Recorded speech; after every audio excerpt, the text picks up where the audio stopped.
Back in January of 2020, I decided to embark on a journey to create my first commercial indie game. My goal was to spend a month building a short 30-minute Metroidvania that would help me get more comfortable with finishing and shipping games. And like many hobbyist developers, I was great at starting projects, but I was just terrible at finishing them. Now, I'm not entirely sure why I chose to make a Metroidvania, other than the fact that years earlier, I had created a very Metroid-inspired game for a game jam with some friends. Around that time, I also played a Metroidvania called Bobo Robot, and the scale and the scope of that game just felt perfect for what I had in mind. And when it came to picking a theme, I've always been drawn to things like Pikmin or The Secret World of Arrietty, games, books, and stories where the protagonist is tiny and they see the world from a bug's perspective. So when the idea struck me to make a game about a bee in a whimsical world full of insects, it just clicked. Only later on did I realize I had unconsciously chosen the exact same theme as, like, Hollow Knight, a game I knew nothing about at the time, but a decision that would bring some challenges and some pain points down the road. And thus, Dewdrop Dynasty was born. At first, life was bliss, and I had no idea what a monumental task I had taken on. So after a busy month trying to make this game, what did I have to show for it? Not much. Basically, it took me 4 weeks to make this prototype. And the problem? Well, the problem is I didn't actually play Metroidvania games. I knew so little about the genre other than the fact that you explore and pick up upgrades that it was honestly kind of embarrassing. But instead of giving it all up, I decided to push ahead and build 2 more drastically different prototypes. And it was at this point that I started this channel and began documenting the game's journey here on YouTube. And let me tell you, it was an incredible feeling to have people watch these videos and be excited about this game. But it also was really stressful. As time passed and my channel continued to grow, I became painfully aware that my game just wasn't that impressive. The art was incredibly basic, which I did on purpose in order to keep the game small, but it also just didn't do itself any favors. Not to mention that the gameplay was just really lackluster and generic. I knew at this point, especially with the audience that I had, that I couldn't release the game as is. I could already see the swarm of negative Steam reviews bouncing around in my head, and I just couldn't do it. It was at this time that people started leaving seemingly innocent comments saying, "This game's going to be better than Hollow Knight," or "This game's going to be the best game ever," which is incredibly sweet of people to say, but come on, let's be serious. This game ain't fooling anyone. And even though this journey could have ended at this point, I realized that I grew out of my original goals. And of course it didn't change that I wanted to make a commercial game. I wanted to make a commercial game that was actually worth people's money. But at this time I was really on the fence on what to do.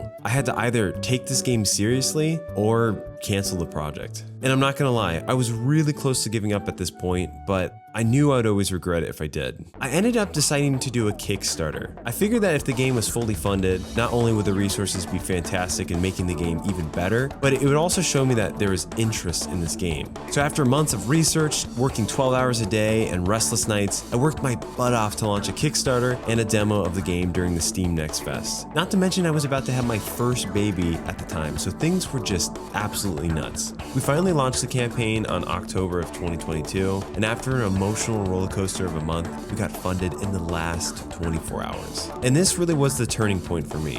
The next 3 years, I completely dedicated myself to the game. I rebuilt the game in Godot 4, I overhauled the graphics, I built a massive interconnected map, made bosses, enemies, NPCs, worked on things I never even thought about before, and all while still working a full-time job as a graphic designer for a Fortune 100 company, having a second kid, and making these YouTube videos at the same time. Now, I don't say any of this to make you feel bad or sorry for me, but I just want to show the reality and the challenges of what it takes to be a game developer, especially if you're a little bit later in life. So you may be wondering, now that I'm 5 years in, how close am I to finally finishing this game?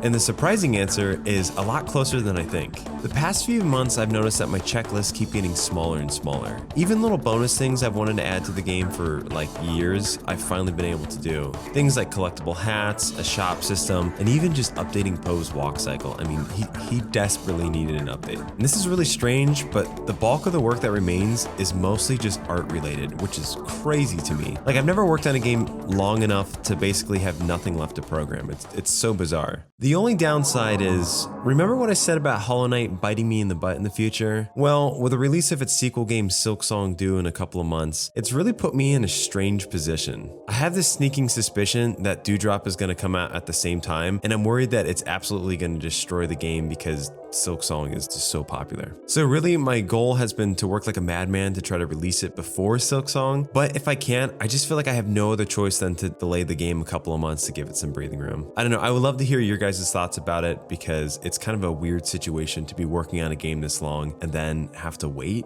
I don't know. Let me know. Either way, reflecting back on my journey over the last 5 years, it's taught me a few things. First and foremost, that having a clear scope and a goal for your game is basically essential if you want to finish it. I made a huge mistake of not having a clear plan other than just making a commercial game, and I kind of wasted 2 good years of development time just trying to figure it out. So have a plan, have a purpose, and it'll be easier. Secondly is dedicate yourself to the game. I mean, a project is like a marriage. If you want to get the very best out of it, you have to be committed and stick around even during the hard times. I truly believe that if I gave up on Dewdrop, that I would continue to have commitment issues. I probably wouldn't finish anything, because why would I finish something? When it gets hard, I might as well just do something else. Number 3 is have grace for yourself. I think that the thing I've probably struggled with the most over the years is just getting so mad at myself for not finishing this game sooner. There almost becomes a shame when you work on a project for so long. But like the old adage says, good games take time to make, especially if you have a bunch of other responsibilities. So have some grace for yourself and know that things just take time.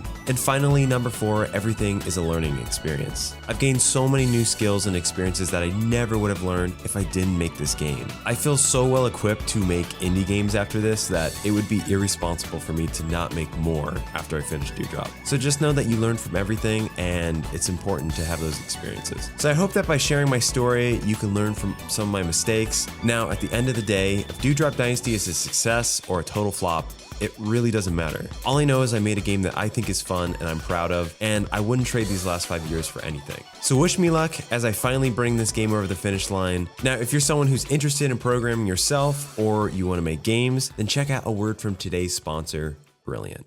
Brilliant helps you become a better thinker and program solver with thousands of visual, interactive lessons in math, science, programming, data analysis, and of course, AI. One of the things I love about Brilliant is it helps you build critical thinking skills through problem solving, not by memorization. So while you're building real knowledge on specific topics, you're also becoming a better thinker at the same time. Also, another thing that's become a necessity for me over the last couple of years is being able to learn on your phone or computer. And Brilliant's app makes it easy to learn pretty much anywhere. Whether you're diving into a new topic or doing a quick practice session, you can level up at home or on the go. Now, Brilliant's growing collection of programming courses is a great way to build timeless programming skills to thrive in the evolving world of programming. From learning Python to developing intuition for programming logic, you'll get hands-on experience with real programs and you'll learn how to think like a programmer. But you don't have to take my word for it because you can try everything that Brilliant has to offer free for 30 days by visiting brilliant.org/Goodgis or by scanning the QR code on screen or by clicking the link in the description. You'll also get 20% off an annual premium subscription, so check it out. Now, if you want more nitty-gritty details of the last 5 years of game development, then check out this playlist that has all of the Dewdrop devlogs here. It's quite a journey and there's some cringe, so beware.